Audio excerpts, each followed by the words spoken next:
एक गांव में एक किसान रहता था। एक बार उसे कहीं से बाज का एक अंडा मिला। उसने वह अंडा एक मुर्गी के अंडे के साथ रख दिया। मुर्गी उस अंडे को अन्य अंडों के साथ सेने लगी। कुछ दिनों में मुर्गी के अंडे में से चूजे निकल आए और बाज के अंडे में से बाज का बच्चा।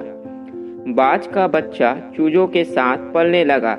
वह चूजों के साथ खाता पीता खेलता इधर उधर फुदकता बड़ा होने लगा। चूजों के साथ रहते हुए उसे कभी एहसास ही नहीं हुआ कि वह चूजा नहीं बल्कि बाज है। वह खुद को चूजा ही समझता था और हर काम उन्हीं की तरह करता था।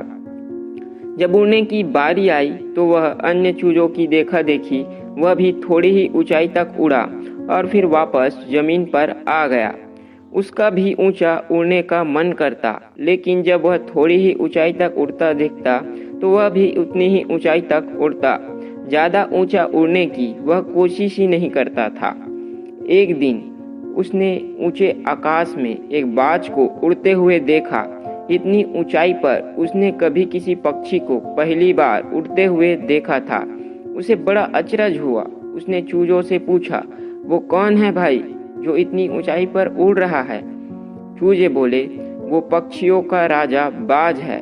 वह आकाश में सबसे ज्यादा ऊंचाई पर उड़ता है। कोई दूसरा पक्षी उसका बराबरी नहीं कर सकता।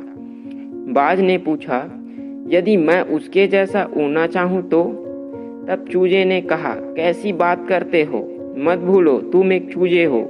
चाहे कितनी ही कोशिश कर लो, बाज जितना नहीं उड़ पाओगे। इसलिए व्यर्थ में ऊंचा उड़ने के बारे में मत सोचो। जितना उड़ सकते हो उतने में ही खुश रहो।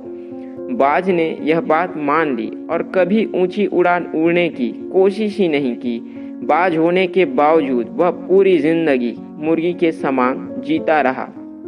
इस कहानी से हमें सीखने को मिलता है कि हमारे सोच और दृष्टिकोण का हमारे जीवन पर बहुत गहरा प्रभाव पड़ता है। हम सभी क्षमता और संभावनाओं से परिपूर्ण हैं, चाहे हम कैसी भी परिस्थिति में क्यों ना हो। हमें आवश्यकता है अपनी क्षमता पहचानने की और अपनी सोच और अपने दृष्टिकोण को व्यापक बनाने की। हम स्वयं को चूजे समझेंगे तो चूजे ही बनेंगे और बाज समझेंगे तो बाज बनेंगे। खुद को किसी से कम मत समझो, अपनी क्षमताओं को सीमित मत करो, बाज बनो और ऊंची उड़ान भरो। तो यह कहानी आपको कैसी लगी मुझे कमेंट सेक्शन में ज़रूर बताएं और ऐसे ही मोटिवेशनल स्टोरी के लिए हमारे चैनल को सब्सक्राइब जरूर कीजिए।